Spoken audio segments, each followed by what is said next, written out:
everywhere, GBS.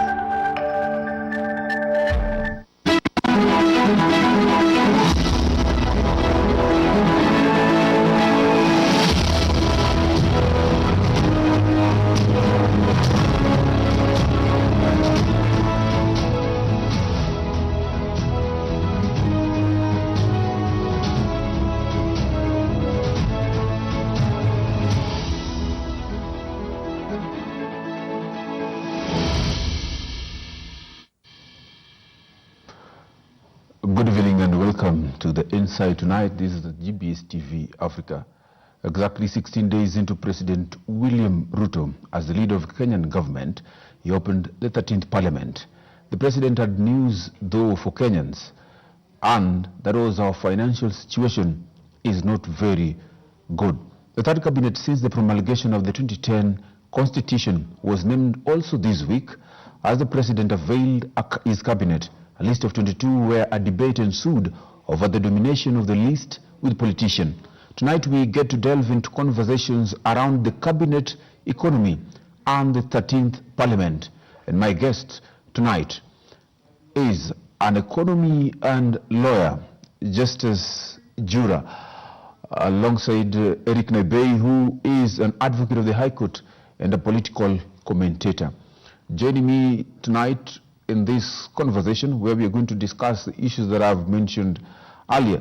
Our SMS line is 21144. You can find us on various social media platforms.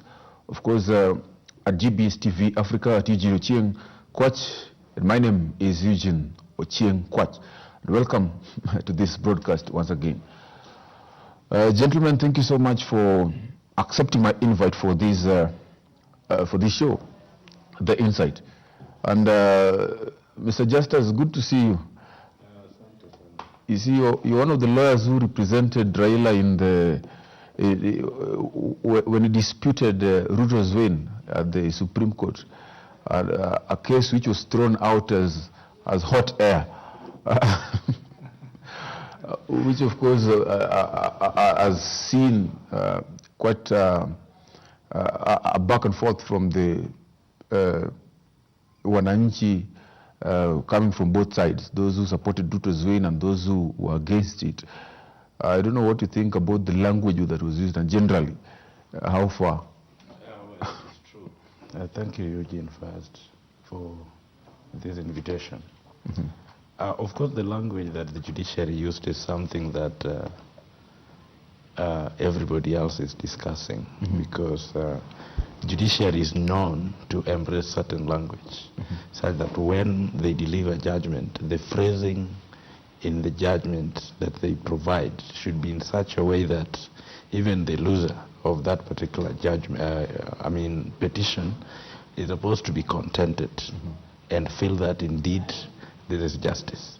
But when they failed to, outlay it in some good language, which I would refer to as the judicial language, then it raises a lot of questions. It appeared like this was a decision that was written by maybe Sholei, edited by Tumbi, and then sneaked into the judiciary to be read by the Chief Justice and the rest, unanimously endorsed by other members of the panel. Okay.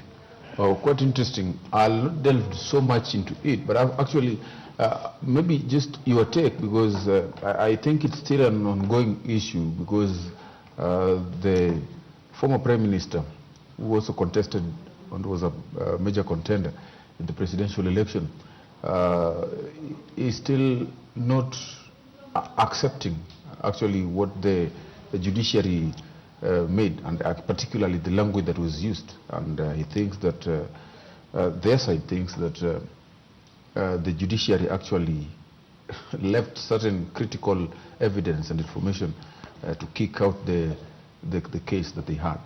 Honorable Raila Odinga has made it clear that we, of course, accept the judgment, but we don't agree. We don't agree with the reasoning of the judges. Let's take a good example. If you look at the decree that the court provided, what they're saying there, number one, they agree that Section 87 of the Elections Act is indeed unconstitutional. And they are saying Chebukati cannot confer on himself certain powers at the exclusion of other commissioners. And these are some of the issues that we brought clearly before court. So at what point do you say that Chebukati conferred himself certain powers which he ought not to have given himself, and on the other hand say you cannot proceed and nullify the elections? The court has gone ahead to state categorically that in the subsequent elections, IBC should not allow foreigners to access the servers. This was another issue that was evident. They accepted. They were saying that Joseph Kamago was actually accessing the server, to provide certain technical, to undertake technical procedures. That was a foreigner accessing the IBC server. Now the court is saying, let us not allow foreigners to access the server. Again, that is a contradiction. So if you look at, those are merit issues.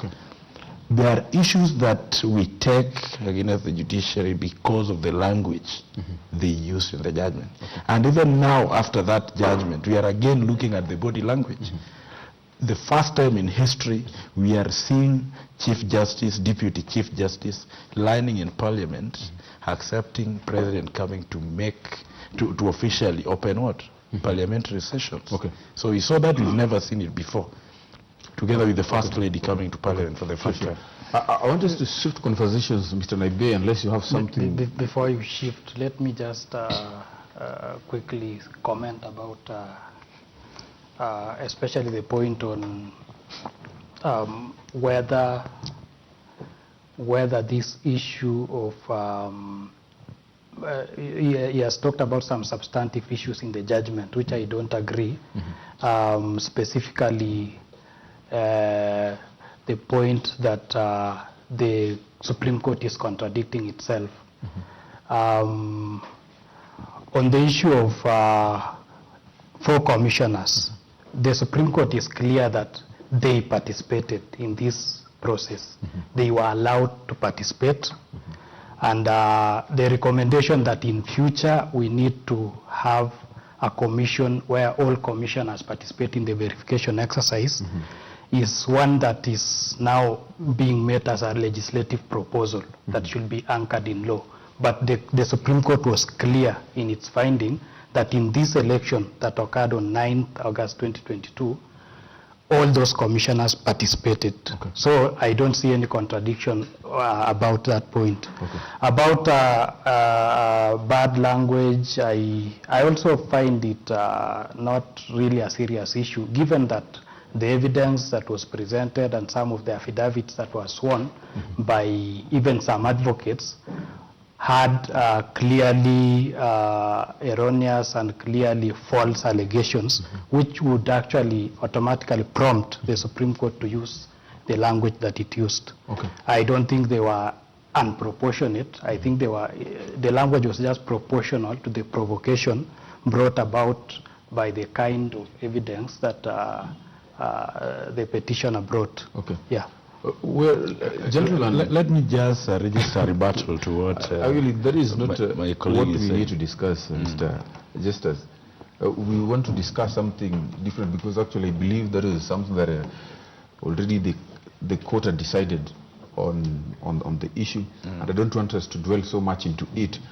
I want us to look, we are actually in a new tenure, and that is the President William Ruto's government.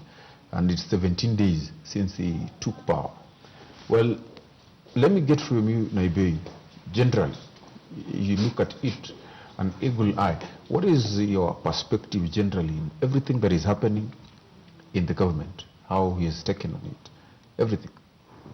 Generally, I think William Ruto's government has picked on well. He has started on a high note, and I hope that he will be able to maintain this the speed that is going at. If you look at what he has done from day one, during his, I think during a church function that he attended in Meru 2 days before his swearing in. He promised to start work immediately. And immediately after swearing in, you saw him sign an executive order appointing the 6 judges. And the next day he was at work. Up to date, he has been working, and if you look at the newspapers, the news in the evening, every day he's doing something. And I believe that that should be the mood, that should be the tempo. He should maintain that. I think he has started well. Okay. And so far, so good. Okay. Yes. Thank you. Mr. Justice, maybe you have something on what the government has been up to these 17 days and what you actually make of it generally. Maybe. Yes, Ruto government, like he says, of course, they have started in a tempo that you have seen. And for me, I said I'm low in emotions because of certain things that took place, but we have to accept that he's the president as we speak. When we come to his cabinet appointees, okay, entirely political, they are politicians. And so it tells us something that he wants to run the country with politicians, with the face of politicians.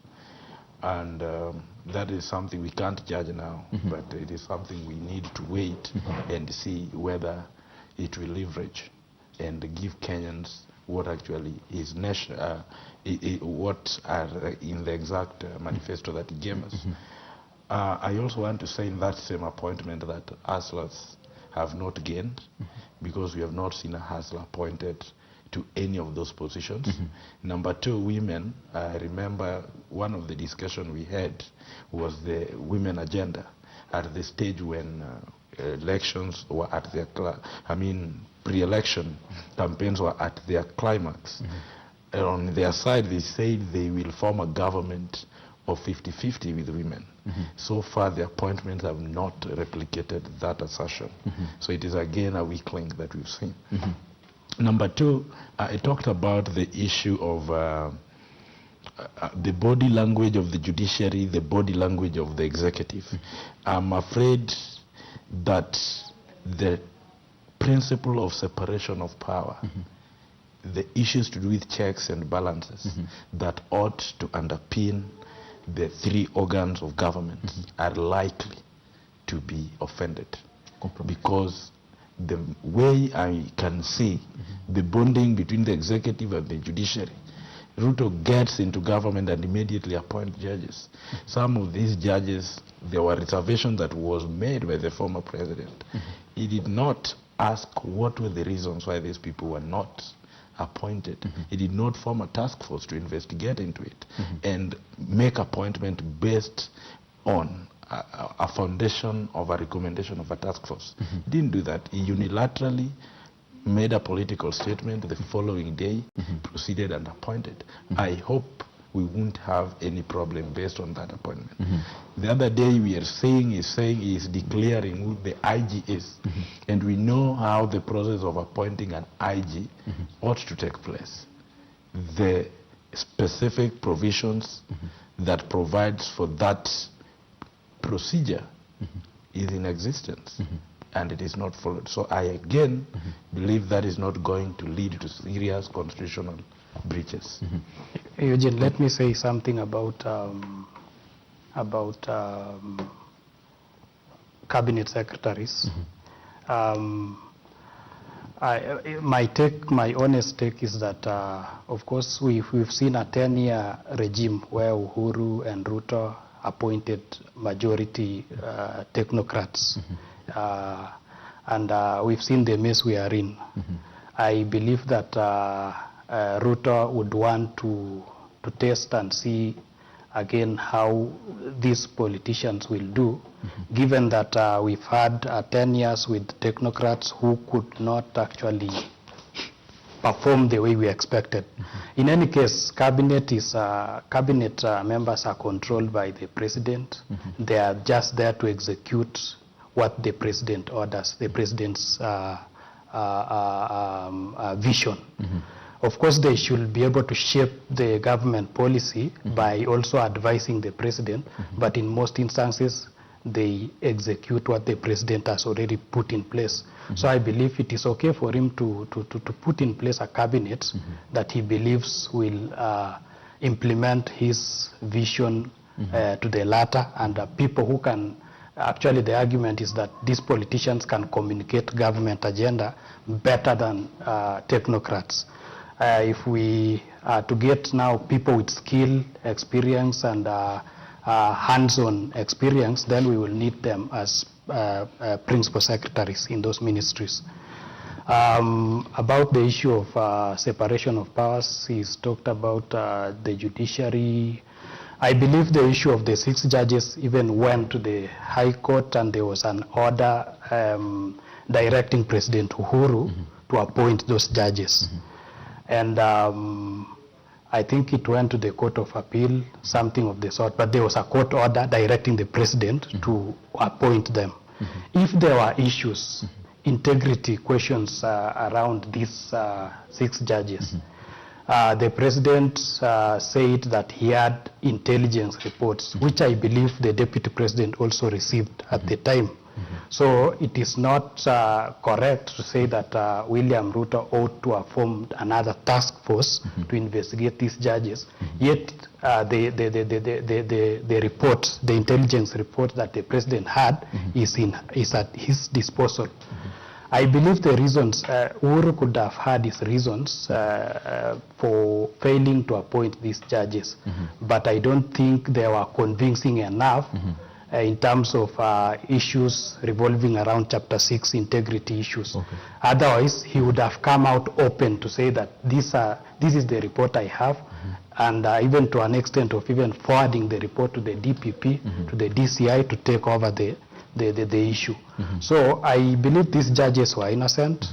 They were crucified basically because of course, some of them were in the BBI bench that initially declared BBI unconstitutional.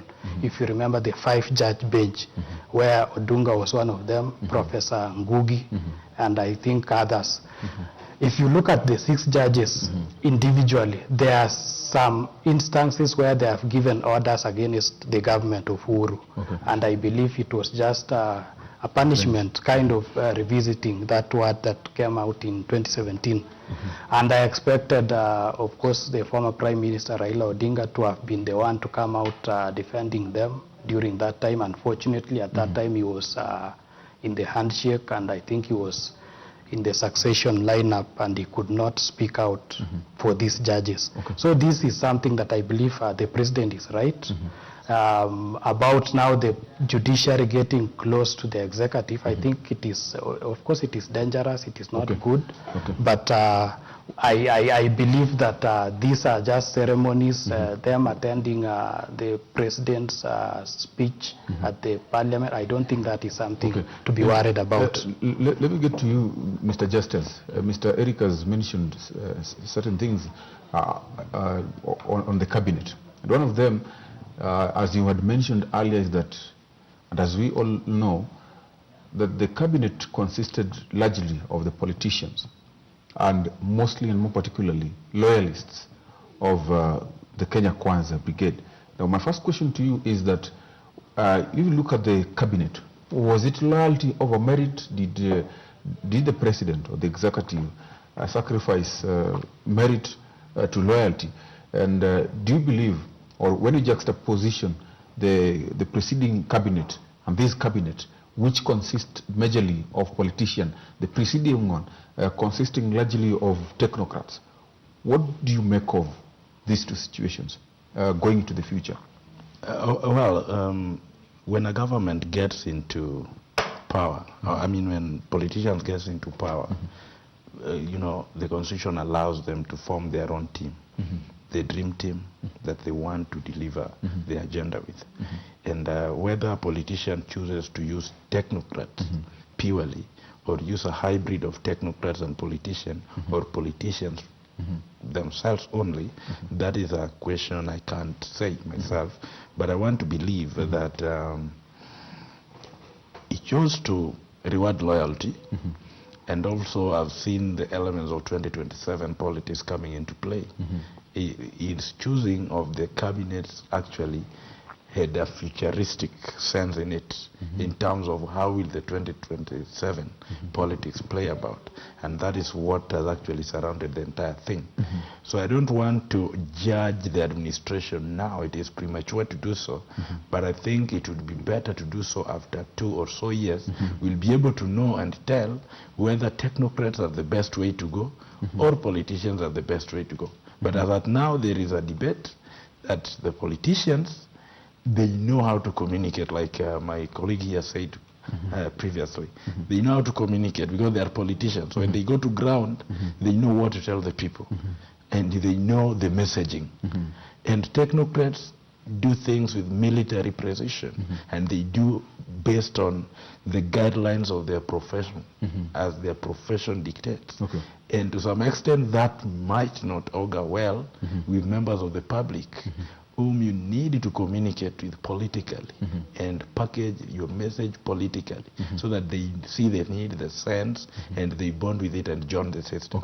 So that now it is something I can't conclusively talk on and say that this is a doomed cabinet setup, or the technocrat way is the best to go. But I'm saying let us give them time. They should have this opportunity to exonerate themselves and say, we can actually deliver, and it should not all be technocrats. But on the issue of awarding loyalty, that is at their discretion. And I think in politics it's always good to reward loyalty. That is something I cannot attack in any way. Okay, thank you so much, Mr. Justice. There's also something that the President William Ruto actually introduced. There is a mechanism on standing orders to facilitate cabinet secretaries to articulate government agenda, explain policy, and answer questions on the floor of the House. Maybe what this will mean going forward, but of course we're going just to answer that in a minute. First of all, we're going to take a quick short break, and then we'll be right back actually with much more. Even the Musalia Mudavadi issue, being a prime cabinet minister, but of course there's some BBI in it. Of course, we're also going to look into that.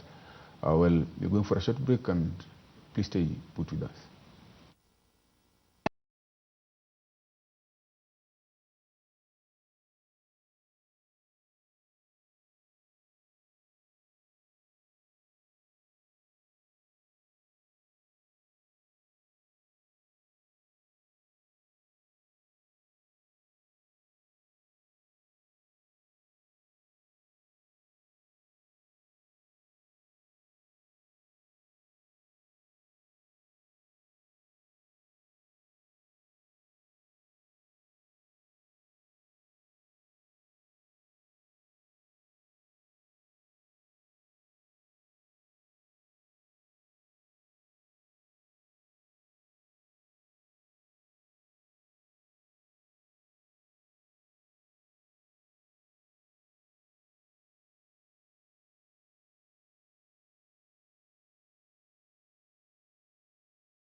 GBS.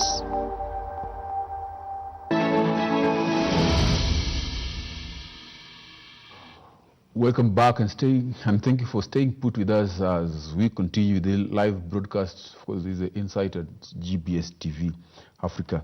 Well, let me come to you, Mr. Naibei, and let us talk about Musalia Mudavadi.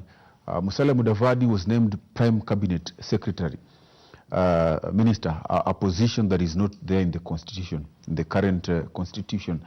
My question is, what role will he be playing? And we know that he has been given a ministry without actually a portfolio, if I can say that. He has no actually any roles named in the Constitution.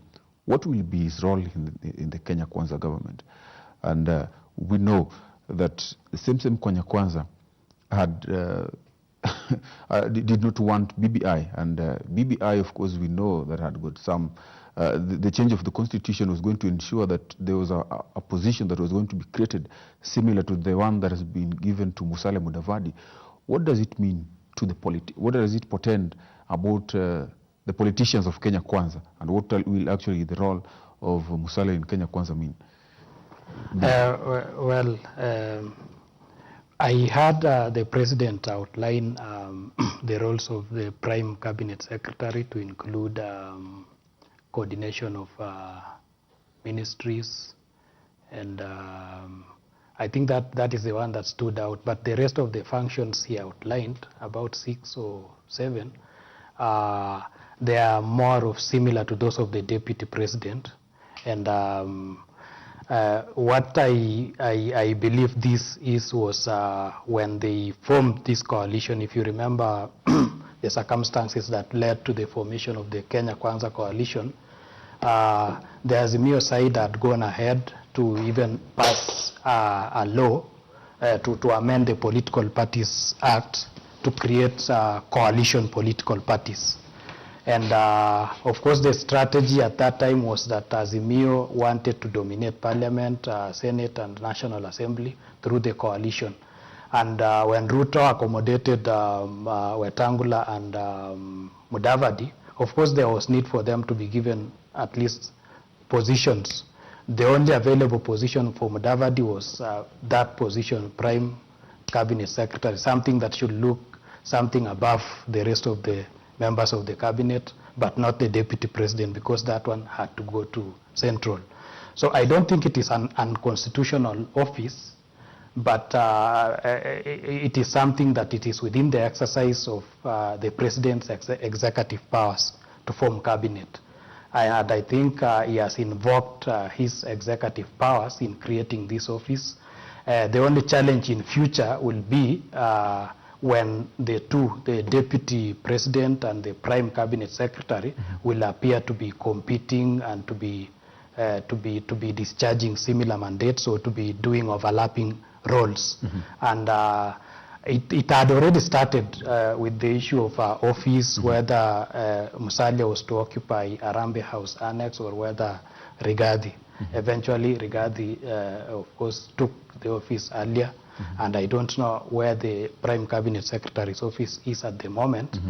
But of course it is not unconstitutional, it is constitutional, but it is something that was meant for political harmony and for them to ensure that at least they have something for one of their coalition. I have a question for you, Mr. Naibei. Yes. The Kenya Kwanza during campaign said that their coalition was not there to create positions for people, and that is what they think that BBI was entirely about, creating positions for the people.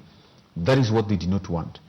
Now here comes a Prime Cabinet Secretary position that they have created, which is not in the Constitution, but similar to that which was to be created by BBI. Will it have got passed? Do you think, or what generally does this tell us about Kenya Kwanza leaders? I think politicians are just politicians. When they were opposing BBI, of course they had to find reasons because the anticipation was that BBI would go to referendum, and they needed to convince Kenyans why BBI was bad. And the main one that was selling was that BBI was coming in to create positions for Uhuru Kenyatta to be a cabinet prime minister. It was coming in to create more positions in public service. We've even seen an advert of the Public Service Commission calling for views on the position of Chief Administrative Secretary, which was earlier declared an unconstitutional office. Showing that, of course, even the Kenya Kwanza government would wish to bring in more people to the cabinet and to government to create more positions. So I believe the opposition to BBI, some of the reasons were genuine, some were not genuine. Okay. Yeah. Okay, thank you. Mr. Justice, actually, still on the issue of the cabinet, we understand that each naming of the cabinet has always triggered a very pertinent question whether that cabinet represent the faces of Kenya. And as you had said earlier, that the cabinet of Ruto 2022 was actually futuristic because they believed, and we believe, that maybe Ruto may want a second term, and that is why he has his cabinet that way. Now my question is, does the cabinet actually represent the face of Kenya when you look at it face value? The simple answer to that is a yes. That one is comparable to what the team that Uhuru Kenyatta unveiled. I think we faulted Uhuru Kenyatta for coming up with a team that did not represent the face of Kenya. At some point, nearly over 50% of the cabinets were coming from same region or from same ethnic community. But for this particular one, we have to give him to him that he has tried to represent the face of Kenya. We have seen Coast is represented, we have seen Nyanza is represented, Kisii, which is part of Nyanza, represented, and nearly all regions are represented. So for that one, we give it to him. On the question of having Mudavadi and giving him that particular position, that is a political appointment. Again, I told you, this is just positioning that has political implication in it, so that it can be used in future.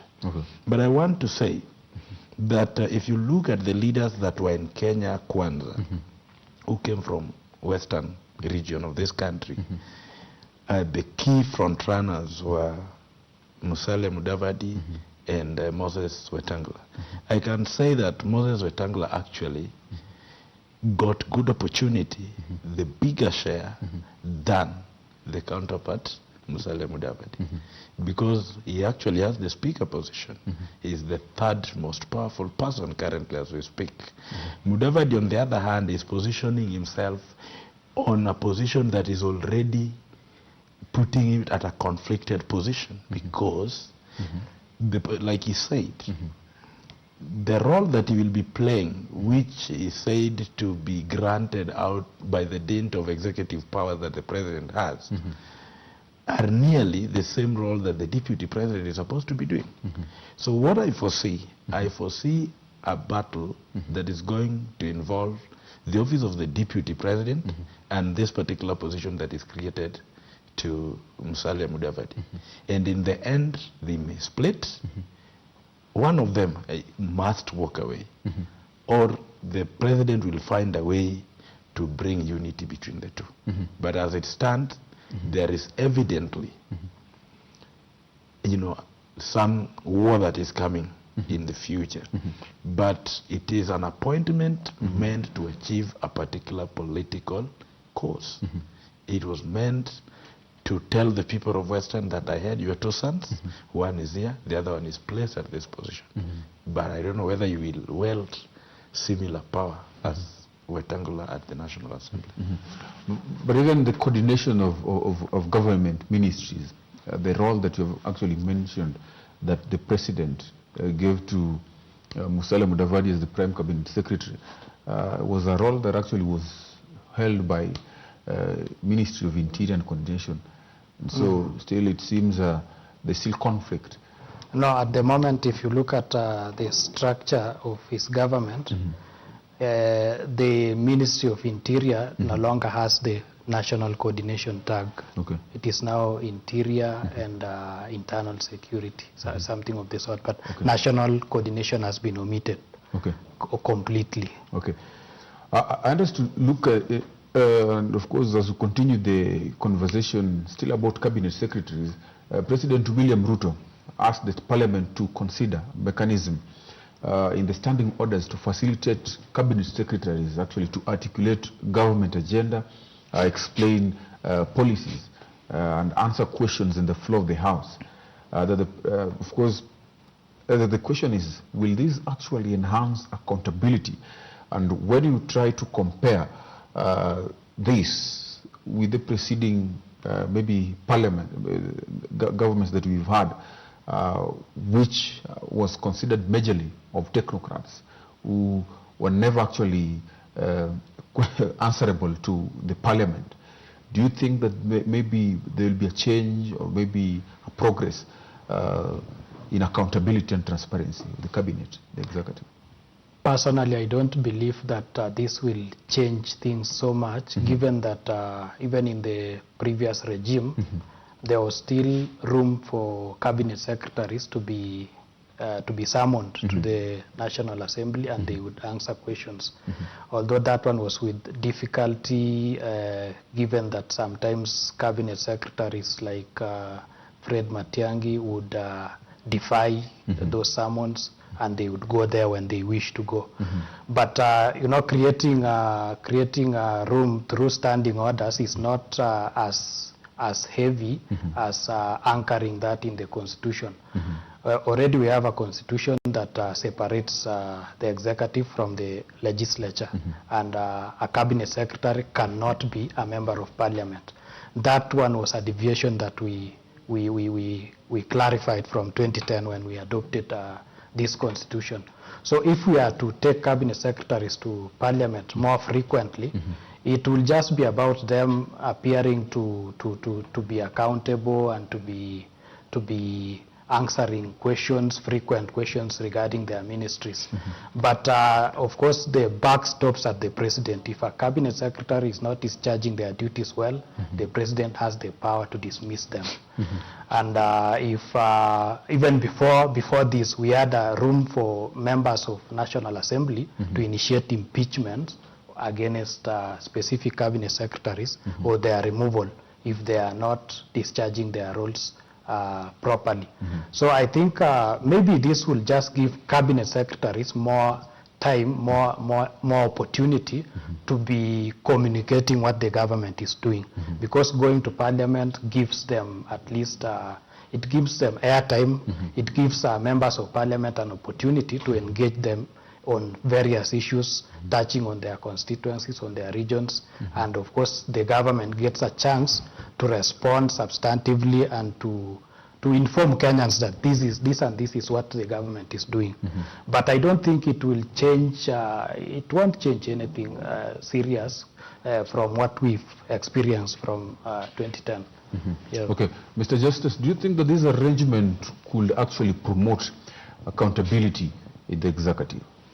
That arrangement emphasizes what is already in existence in our Constitution. The role of parliamentarians is very clear. One of them is oversight. What do they oversight? Their work is to oversight how the executive performs their functions. So whenever they feel as parliamentarians that a particular cabinet secretary is not doing something right, they have the powers to summon that particular cabinet secretary and put him to answer those specific gray areas that they feel this particular person is not doing right.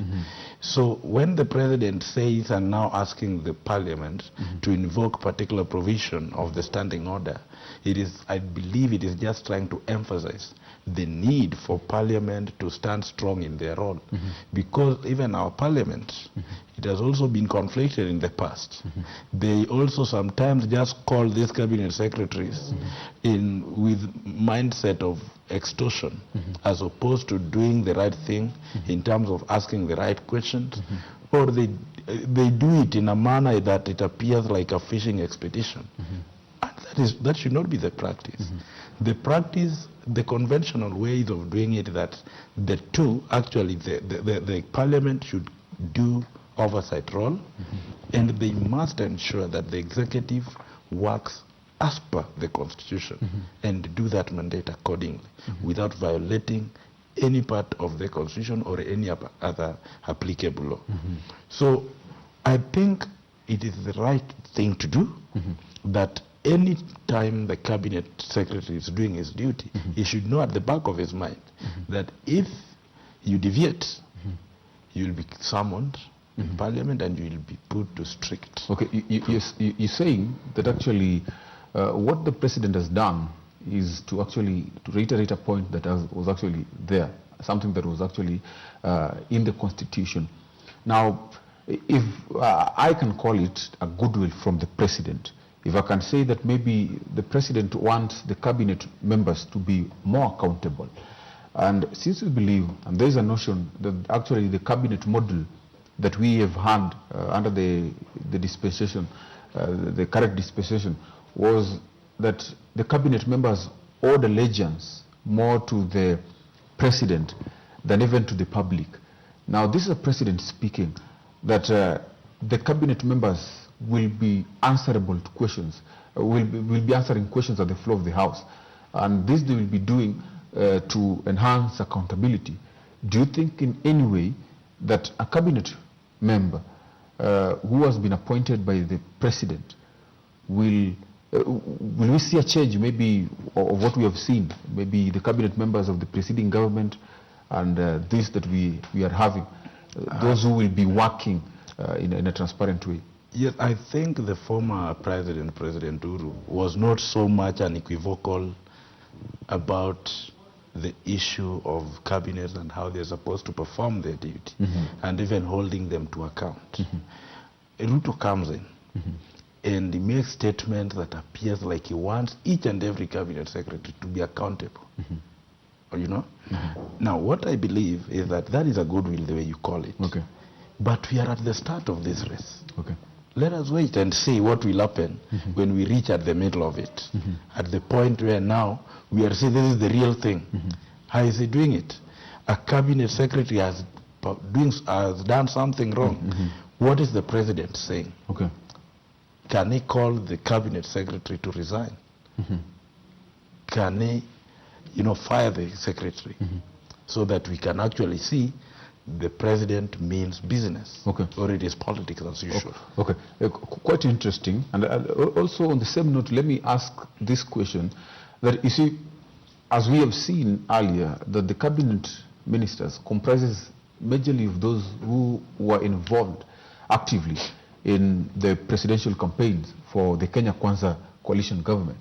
And somehow it shows that also loyalty, in as much as merit was also being considered, but loyalty was also key in choosing or nominating who is given what position, from Kithure Kindiki, Moses Kuria, and all these.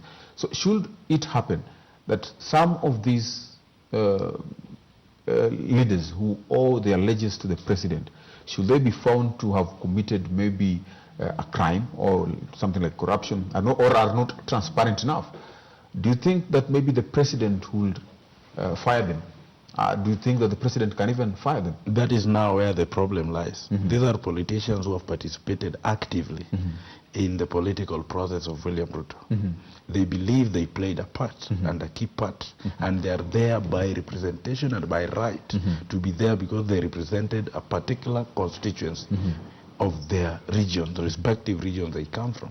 So what I see, in the event, of course they are loyal, and loyalty actually overshadowed overshadowed merit in this appointment.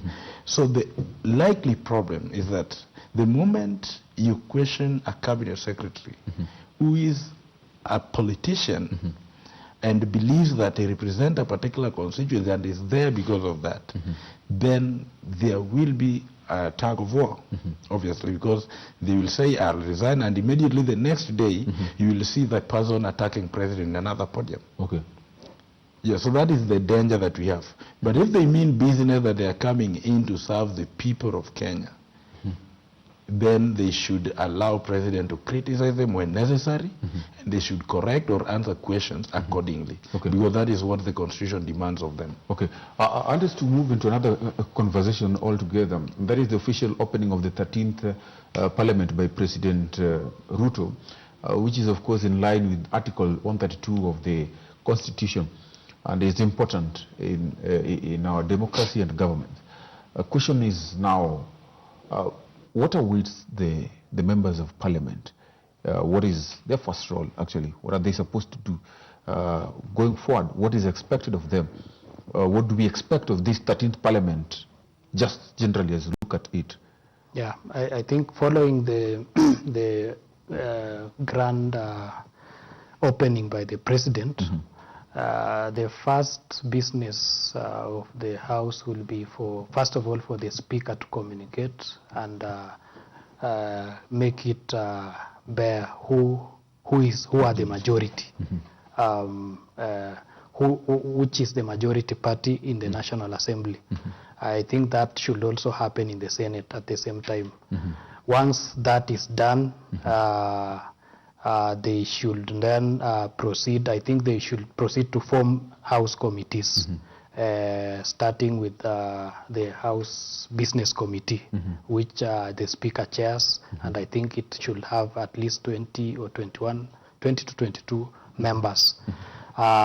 It is the House Business Committee comprised of the Speaker, the Leader of Majority, Leader of Minority, the Chief Whip, the Deputy Chief Whip, and other representatives of those parties that will now put in place the agenda, the daily agenda of the House. Of course, they will have to also prioritize as they form those specific committees. They will have to prioritize the Committee on Appointments, which should now be the one to take charge in vetting the Cabinet Secretary nominees. The Committee on Public Appointments should now be the one to summon this. It is not summoning per se, but to vet the 22 nominees to the Cabinet one by one. And I think this should take a period of up to 28 days, if I'm not wrong. But as they do that, I believe they will also start forming other committees, which Parliament ordinarily should be having. So I think that should be rolling from next week, given that the President is keen on starting to roll out his agenda, to have it implemented. So I think for the next around 1 month, we will see the vetting process and eventually the formal appointment of the Cabinet Secretaries. I want us to pick an issue that actually is mentioned and to discuss it. That is the issue of who is the majority, because the Speaker is expected as well to name which coalition actually between the Azimio and Kenya Kwanza, which one is majority. We have seen that of course it's I don't know actually what the law knows about this generally, what the law will tell us about this. Who is the majority legally? Is it the Kenya Kwanza or the Azimio? I'll give you, because you're also a lawyer, maybe you can elucidate on this to tell us who actually is the majority. I think so far the Act specifies who the majority are, and they look at it in the angle that which party constitutes the highest number, which coalition party. Now it is not narrowing down to the specific party. In this context, we're talking about the Azimio and the Kenya Kwanza. So as we look at the majority-minority question, we look at it, how many members of Parliament does Azimio have, and how many are on the Kenya Kwanza side. Now, Azimio are saying that if you look at the agreement they registered, that agreement actually has some parties, though members of those specific parties could have gone and, paid allegiance on the other side, but by law, they're supposed to be members of Azimio. So now when you're going to determine the question of who is the majority-minority, then that should be based on what the law stipulates, but not based on how the members will vote, because this is not voted. This is something that is provided for in the statute. So it should, the statute should provide and say that Azimio have this number. That is what you compare. Okay. Which personally have not done that mathematics, and I've seen Azimio, they are saying there are many. I've not seen Kenya Kwanza refuting that fact. So I want to believe that there are many, and if that but the president said that we know who the majority is, and the other party should not try to play around. Yeah, there is so much to debate around it, because by appearance there are people who are in Azimio, but the way they walk, the way they talk Kenya Kwanza. Okay. You understand? So if you ask them to vote, probably they will vote the other way. Okay. But by the instrumentality of the law, they're supposed to on this other side of Azimio. And this will even beg the question, because the contest of who is majority between Kenya Kwanza and Azimio la Umoja will beg the question, how important is this position, majority, leaders, either in a coalition generally? What will it mean to a coalition, either politically, legally, or even in parliament? What will it mean? Why are they fighting over it? Because we also have minority positions. Why aren't they fighting for it? Why can't we just have the other people going for minority? What upper hand do the majority have in the parliament? Yeah, before I answer that, let me comment about what my brother said. As much as we have members, he said there are members of some political parties that were in Azimio who have changed, and they are now pledging their allegiance on this other side. There are clearly two political parties which made other subsequent coalition agreements with Kenya Kwanza even before elections, and this is the Maendeleo Chapter and PAR. Those ones moved before elections, and they moved with their members. What they didn't do is to officially resign and to apply to be removed from Azimio. And I want to believe that this is something that might end up in the court, because as we can clearly see the political environment in parliament and the mood, the ruling that Wetangula is going to give, as much as it has been termed as a Solomonic moment for him, of course we know that he has been endorsed by Kenya Kwanza for that position, and he is likely to give a ruling that favors Kenya Kwanza. He is likely to declare that Kenya Kwanza has the majority. And the reasons he is going to advance are the ones now that we should be interested in, because I am sure somebody will go to court to challenge. One of the reasons that I believe he will advance is that as much as these political parties are still in the coalition agreements that are in the office of the Registrar of Political Parties up to date, they have made subsequent agreements, coalition agreements with Kenya Kwanza, which will now take precedence. And you know, as much as on paper we are trying to force these parties, these members, to say that you belong to Azimio, in reality they moved. Of course, the law does not operate in a vacuum. You can't assume that they are in Azimio, and the fact is that they are not. So I think it is something that will go to court. I believe it has to be resolved by the court. As to which side the court will decide, I'm not sure, but this is something that is new. It is a new scenario that we've not seen before. Yeah. As to the importance of having majority, I'm going to give you a chance immediately after the break, so that we can you can elucidate more on the importance of the majority position in the National Assembly or even the Senate. After this short break, we are taking another short break, but of course we'll be right back. Please stay with us.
everywhere.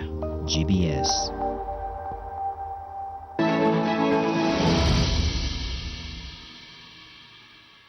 Welcome back to this live broadcast. Of course, this is the Insight. We still talk here matters, politics. And Mr. Naibe is explaining to us the importance of majority and the minority. Why would they contest? There is an intensified contest between William Ruto's Kenya Kwanza and Raila Odinga's Azimio la Umoja as to who the majority tag should be on. Is it Azimio? Is it Kenya Kwanza? And of course, we have the speaker will be making a ruling on who the majority is in the House. My question to you is the importance of the majority tag. And again, can it be contested, maybe at the court? And if it is contested, then what next? Well, the majority, the leader of majority is basically goes to parliament to ensure that the government's business is prioritized. And the reason they are fighting for it, I think it is about also perception, political perception, in that, of course, the government side would not want to be seen to be the minority in the National Assembly when they are the ones who won the elections and were declared winners. So I believe that this fight is about, of course, supremacy, to portray supremacy, to portray power, to show who is controlling the National Assembly and the Senate. And but at a practical level, of course, it won't make logical sense for you to have a leader of majority who is in the opposition, a majority whip who are the opposition, and at the same time, when it comes to voting for core business in the House, the numbers that come out indicate that those who are called minority are actually majority. So that if the leader of majority is to present a proposal, a legislative proposal, of course he has to get the support of majority. It depends on the kind of proposal, a majority of the members supporting it. So which leader of majority would be presenting legislative proposals which are going to be shot down by what they are calling minority.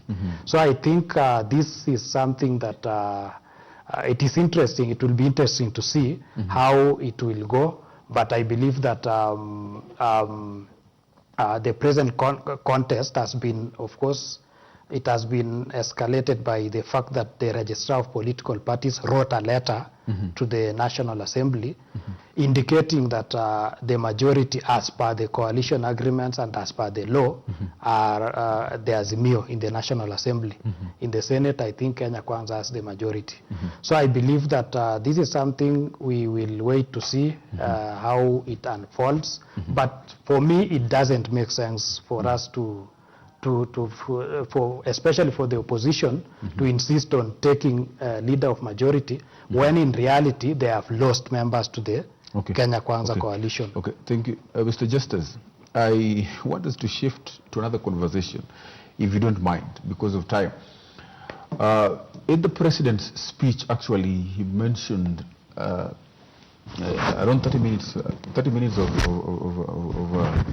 of his speech. He mentioned some things about the economy, and where he directed the Treasury to cut the budget, and further reductions are planned for the next year's financial year. That is to resuscitate. I believe that was done so as to ensure the resuscitation of our economy, which he termed that we are not so very good, like we are not in a very good place economically. Is this what we term the bottom-up economic model? Because I ask you that because you're also an economist. Generally, what do you make of his speech in the resuscitation of our economy? Economy-wise, we have to all agree that is actually inheriting an economy that is faced with a lot of turbulence. And it requires a lot of wisdom to approach it. It requires a lot of consultation. And I want to believe that some of the very crucial meetings that he needs to do are meetings that touches on economy. And I think I saw he has started doing such meetings. I remember there's a meeting he conducted with some banks, like NCBA, among others, to discuss issues of loans. And I believe that he will approach central bank, he will approach the treasury, conduct this crucial meeting so that he understands the true status of the economy. He understands where does our public debt lies and what do we have in our account, what are we owing, you know. And from there they come up with a very deliberate economic model that can save this country in terms of meeting his hustler agenda, because he also made a promise to the hustler, which I believe he also touched on. Those hustlers need funds. Where is he going to get that fund from? And in terms of sustaining the economy from today henceforth, because this should be not only a short-term agenda, it should be something that is long-term. So you need decisions that have long-term implications. So I want to believe that in as much he was talking about bottom-up, I always said here that economy has certain functionalities that you need to interrogate first before you say we are talking about bottom-up or trickle-down. Those are merely approaches that we can use to implement economic policies. But when it comes to looking at the scientific models that can work, that can be tested, you need models that are drawn from practical point of view, experimented, and you know all the surrounding implications, all the cost implications, the benefits thereof, so that you move forward. We have two key things, monetary policies, fiscal policies. He needs to look at that clearly so that he directs Parliament to give him budget that he can work with. Though we have a problem in Parliament currently. He just talked about the business. They are going to appoint the respective committees and now resume the business of Parliament. But remember, court recently declared NGCDF unconstitutional. The parliamentarians are saying it was the former CDF not affecting the current one. Court further pronounced itself and said they made the entire thing unconstitutional. But again, that is what now the parliamentarians, this is one area that is going to unite them, because this is affecting all of them combined. And this is what they want to see how Ruto is going to deal with. So this is a puzzle that the president must solve, guarantee to them that NGCDF is going to come back, and this is how we are going to implement it, so that his business can proceed. So it is the first puzzle that he needs to solve. Then the issues of budget that comes on the fiscal policy issues can go as they are. On monetary policy issues, he can handle with central bank and check how central bank relates with international financiers, and so that he can make a decision deliberately targeting to assassinate this economy. Mr. Nabe, I'd love you to touch on the NGCDF, but before that, let me come to you, Mr. Justice Still. Do you think that maybe the Ruto's government, during campaign, they actually overpromised a lot to Kenyans that maybe they will not be able to deliver? I don't want to make that judgment now, because they just got sworn in the other day. No, you mentioned that actually one of the things that show that maybe Ruto's government has actually somehow failed is that on the gender, that they had promised to deliver a certain number of women in the cabinet. That did not happen.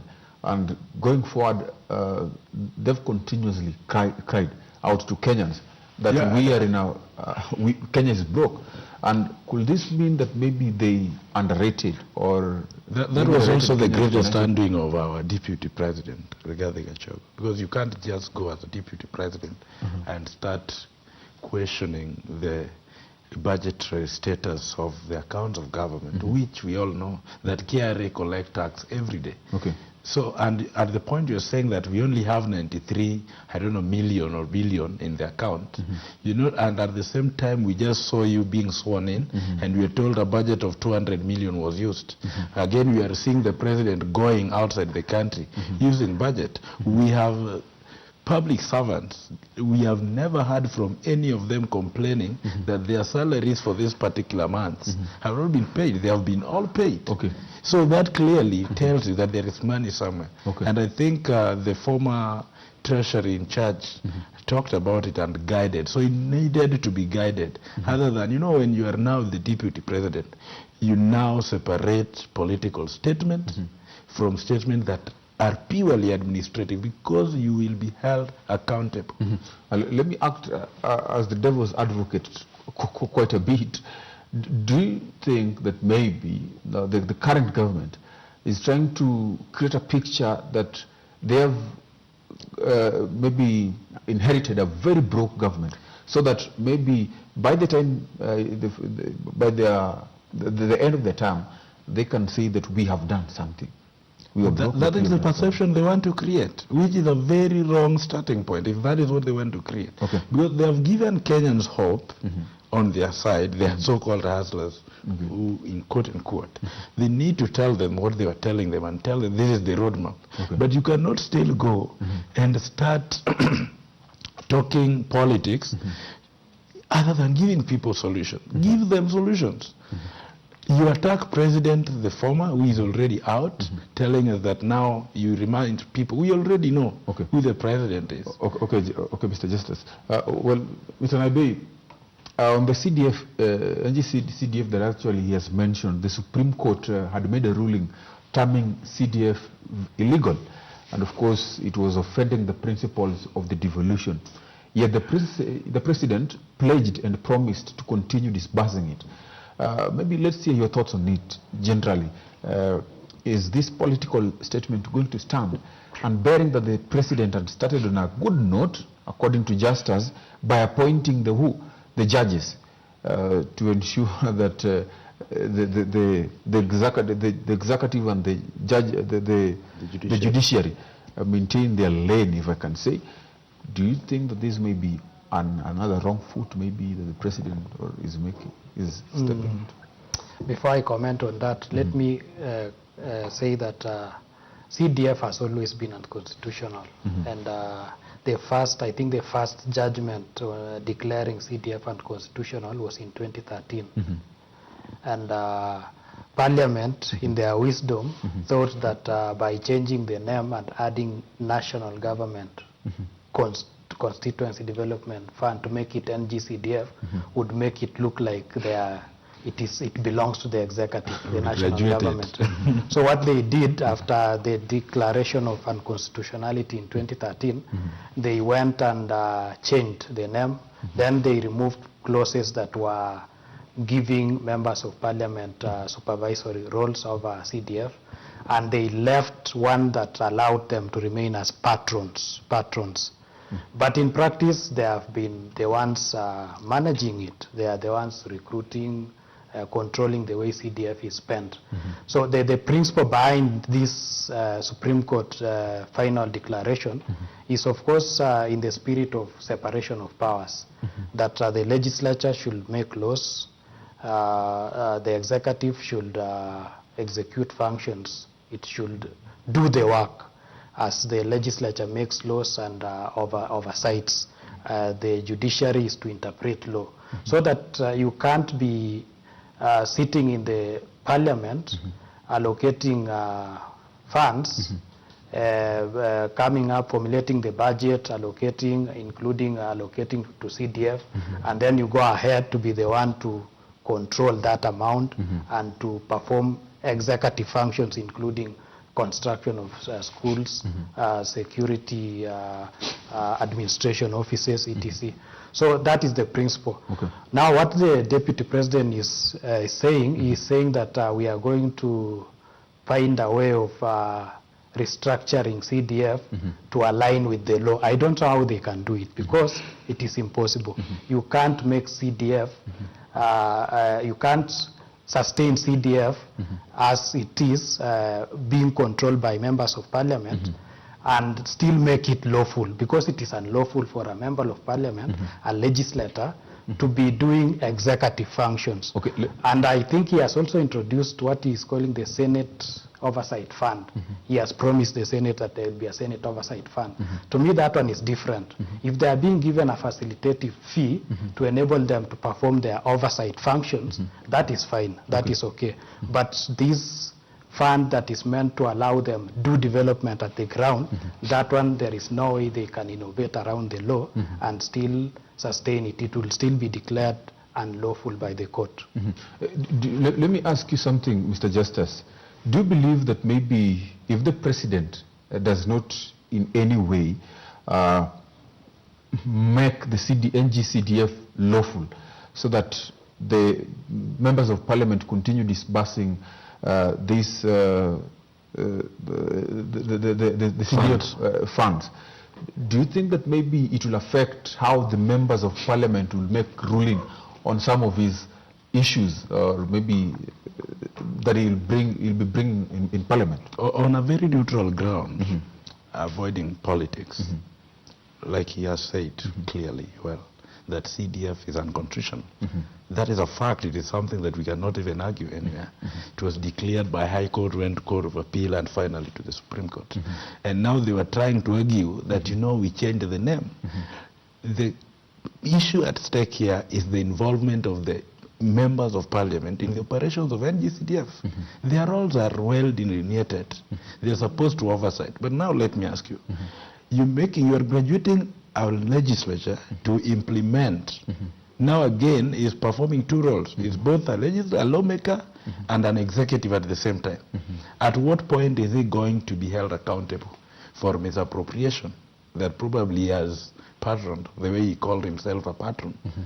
So the unconstitutionality sense in this thing comes out of the fact that MPs are involved. The moment they are removed out of it, it will have no issue. So the way the president was actually promising them that, you know, we are going to see how we will align it to the law. I want to tell you, there is no way they will do it. There is no way. First of all, CDF is not mentioned anywhere in the Constitution. And will this affect... I'm coming to that. Yes. No, well, this is what will happen.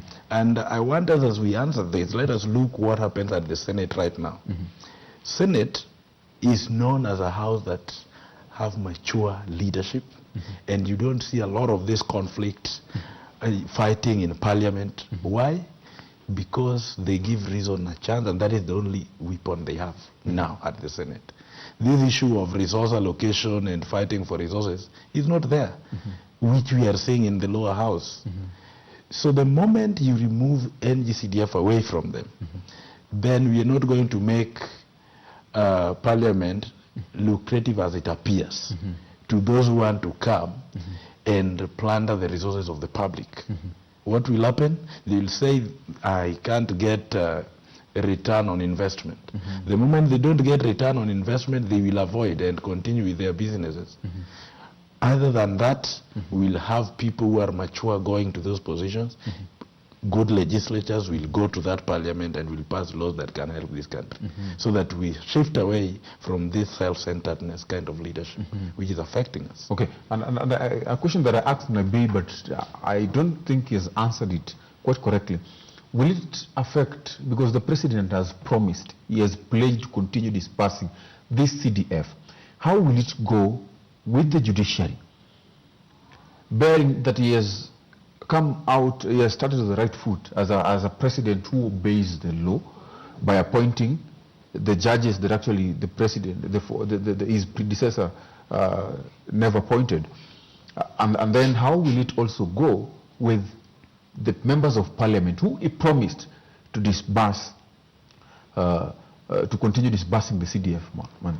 Eugene, what should come out clear is that as much as the president is promising to return CDF to these members of parliament, it is not within his power. Okay. if a legislative amendment is to be made again, it is still Parliament that is to do it, not the President.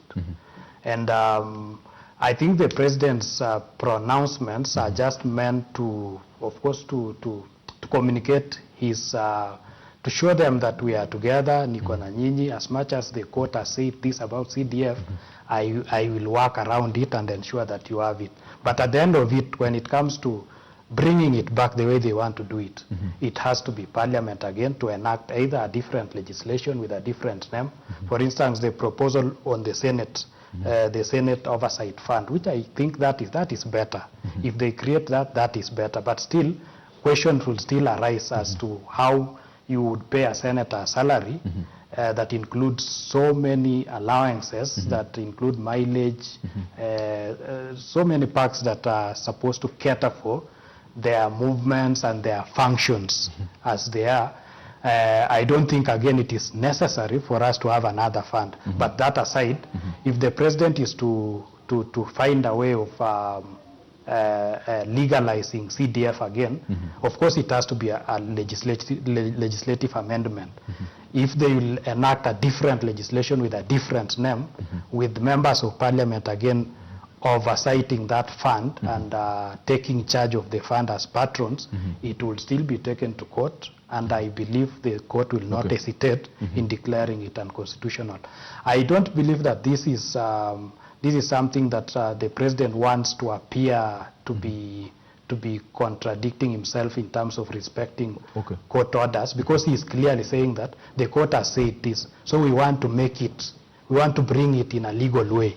That means he is still trying to show that he is keen on respecting court orders. So if it is declared unconstitutional again in future, I think they will have to obey the court order. I don't think they will insist. Okay. I want us to make our parting shots, actually, because we have come to the end of this conversation because of time. And I'll start with you, Mr. Naibei. Maybe the governor aspirants do not need a university degree to be eligible anymore. That, of course, was ruled by the High Court, Milimani, Nairobi. What is your legal thoughts on this, even as you make your final remarks? I think that judgment is, I have not read the judgment, but I believe that that decision is not progressive. It is taking us back, because as much as we want to say that there are loopholes in the law that would allow such a decision to be made, it is not within the spirit of our 2010 Constitution to have governors managing entire counties and managing those billions of monies without a degree. And you know what the decision tends to imply is that as we speak, the qualifications of becoming an MCA are the same as those of a governor. And of course the qualifications of an MCA from the onset are that you just have to have an ID, birth certificate, and to be a Kenyan who breathes. You don't need any education. I don't think that is a good decision for the country. Given that we have so many institutions, we are pumping in a lot of funds to education. We are taking people to school to get education. If we can't get those who are educated taking charge of these serious positions, then we are joking as a country. Mr. Justice, as you also make your final remarks and give your parting shot, there's an issue that I also want you to touch on, and that is actually on Sunday we had church leaders went to the State House, and of course they were led by the First Lady, and as you know, the first couple are evangelical Christians, which of course ensued a debate that Kenya is actually a secular nation. What is this that is happening?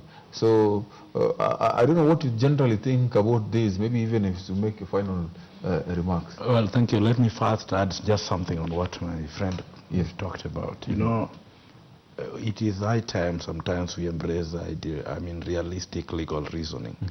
And so we come up with progressive jurisprudence that even our children or next generations that are coming can tap from.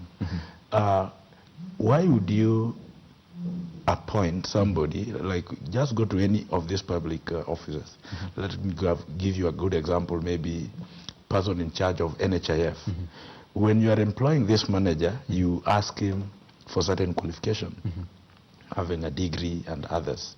But now, a governor who is an equivalent of a CEO, managing so much resources, you're saying that you need not to have a qualification. What is the essence anyway?